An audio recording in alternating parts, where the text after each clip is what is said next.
로마서 9장 7절에서 16절 말씀을 가지고 큰 자가 어린 자를 섬기리라, 큰 자가 어린 자를 섬기리라는 제목으로 말씀을 증거하겠습니다. 우리가 신앙생활하면서 말씀을 통해서 하나님의 약속이 주어졌어도요, 항상 우리 상식과 충돌하죠. 우리 창세기 15장 5절에 그를 이끌고 밖으로 나가 이르시되 하늘을 우러러 무뼈를 셀 수 있나 보라. 또 그에게 이르시되 네 자손이 이와 같으리라.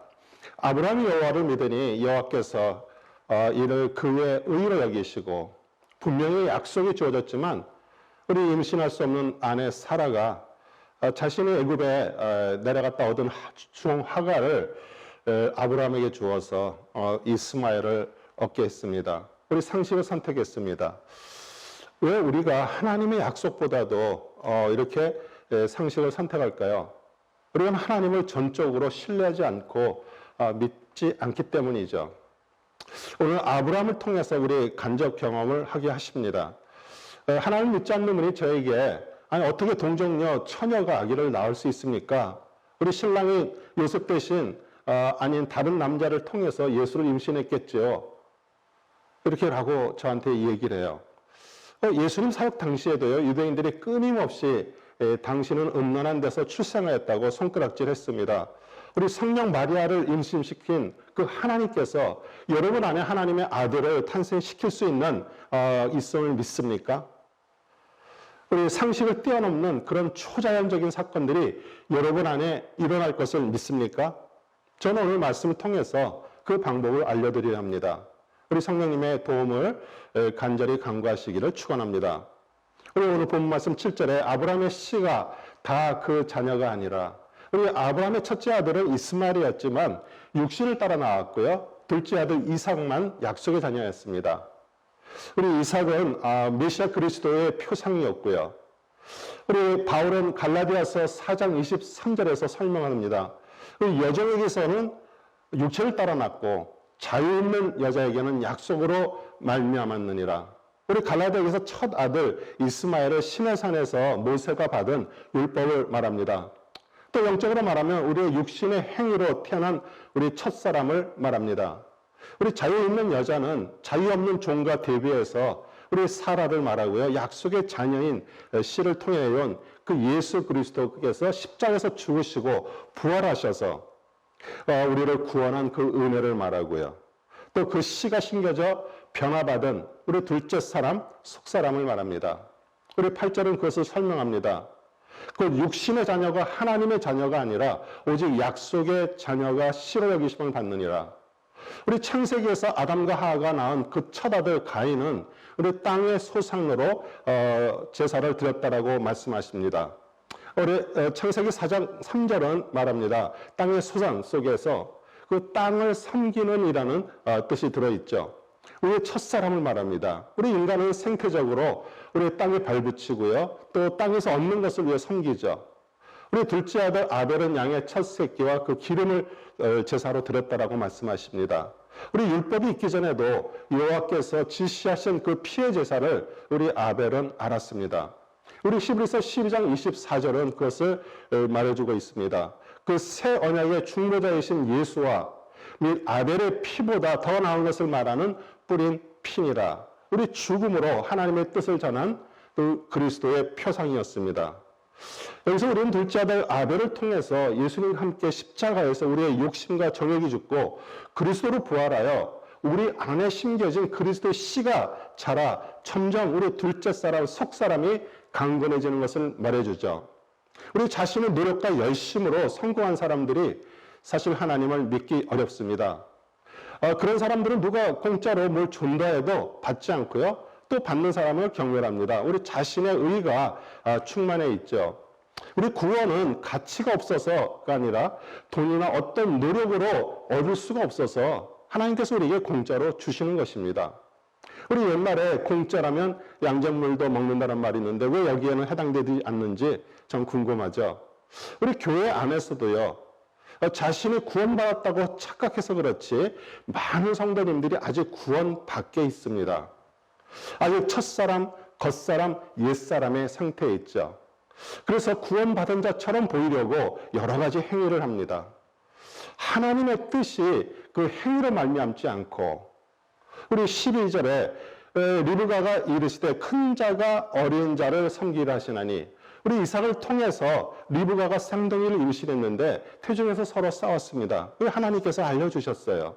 우리 둘째 아들이었던 그 이삭은 첫 아들 에서를 사랑했습니다. 아주 남자답고 씩씩하고 능력이 있었지만 우리 장자의 명분을 팥죽 한 그릇에 팔 정도로 그 하나님의 약속에 대해서 소홀히 생각했고 무관심했습니다.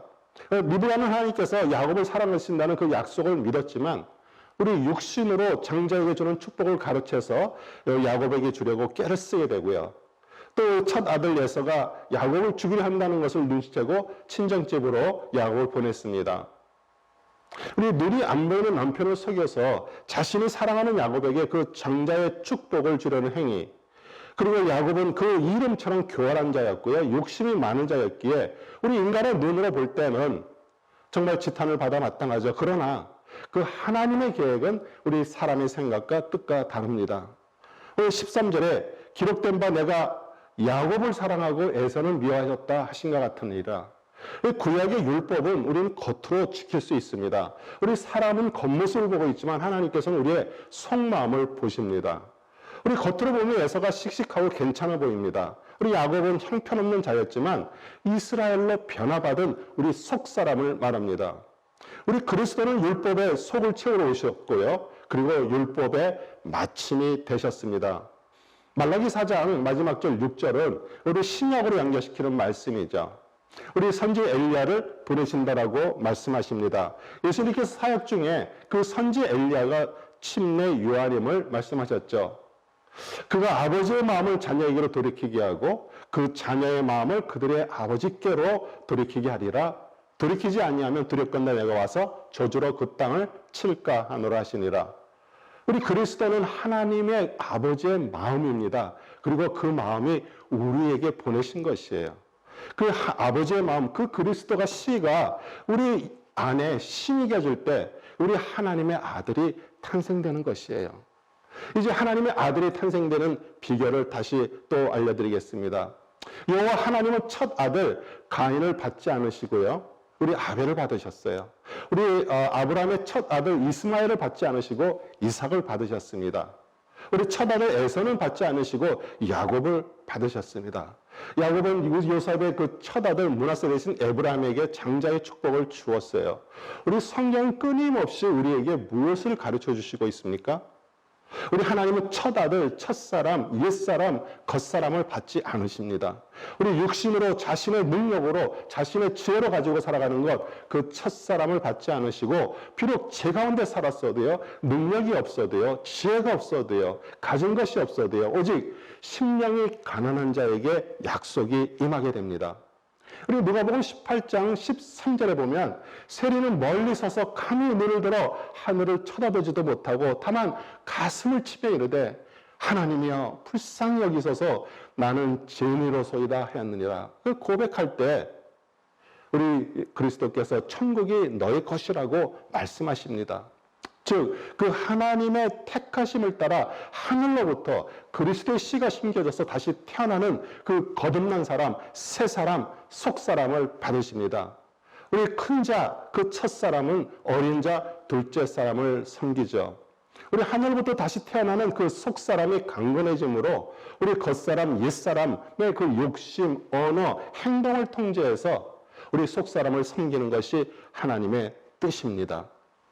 우리 그리스도를 통해서 우리 정말 변화받은 속사람이 하나님의 아들들이죠. 아멘.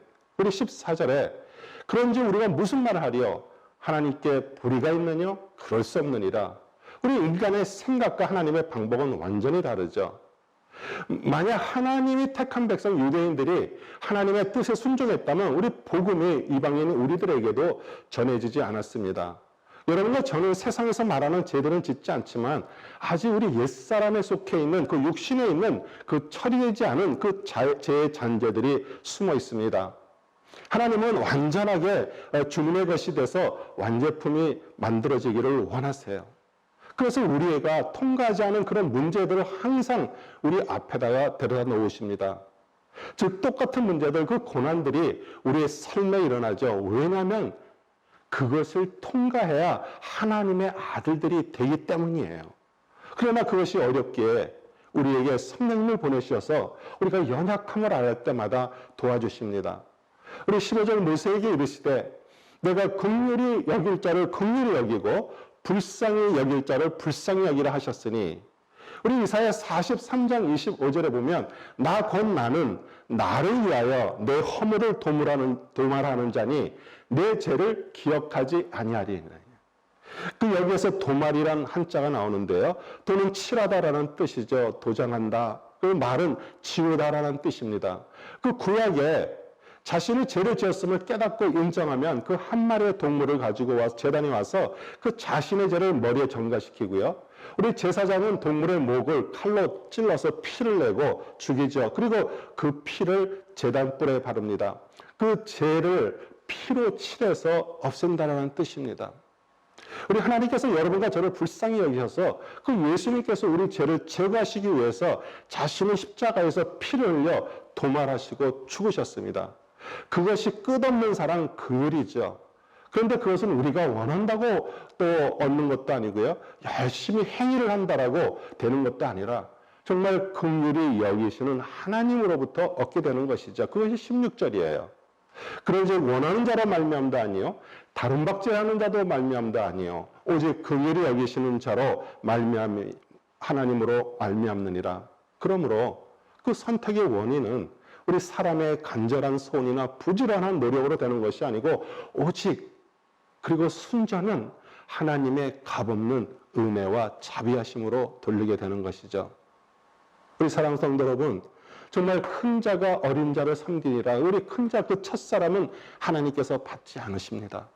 우리 첫사람의 그 육신의 정욕, 안목의 정욕, 인생의 자랑, 우리 선악지식이 십자가에서 죽고 다시 태어난 부활한 둘째 사람, 속사람의 그 어린 자가 우리 첫사람, 겉사람을 통제하고 우리 안에 있는 그리스도의 마음이 우리의 겉모습을 통해서 나타나 우리 하나님의 영광을 드러내시는 우리 모두 되시기를 우리 주 예수 그리스도의 이름으로 축복하며 기도합니다. 아멘.